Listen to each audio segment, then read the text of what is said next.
पूछा जाए दक्षिण पश्चिम को क्या बोलते हैं, तो आप बोलेंगे नैऋत्य।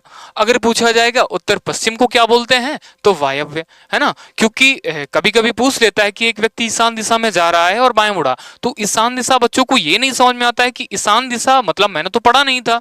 तो चीजें ना थोड़ा सा अपडेट हो गई, इसलिए मैंने इसके उपनाम भी बता रखे हैं, है ना।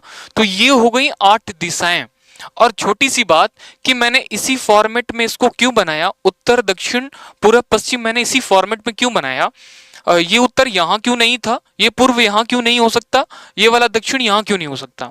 इसका रीजन है कि जो मैप होता है हमारा मैप, तो मैप में जब हम ऊपर की ओर बढ़ते हैं तो उत्तर दिशा होती है, जब नीचे की ओर बढ़ते हैं तो दक्षिण दिशा होती है, और जब दाईं ओर बढ़ते हैं तो पूर्व दिशा होती है, जब बाईं ओर बढ़ते हैं तो पश्चिम दिशा होती है। तो जो स्टैंडर्ड है, जो मैप है, मैप के आधार पे हम दिशा को निर्धारित करते हैं। बाकी चीजें बदलेंगी तो उसको हम आगे समझेंगे, लेकिन यहाँ बाय डिफॉल्ट जब हम बनाएंगे फिगर तो इसी हिसाब से बनाएंगे, है ना। अपनी बुद्धि का प्रयोग नहीं करना है। तो आगे ये तो हो गया। अब मैं छोटा सा एक कॉन्सेप्ट और समझाता हूं आपको, दाएं और बाएं का कॉन्सेप्ट, कि इस फिगर में दाएं और बाएं कैसे मूव करते हैं, है ना। आइए।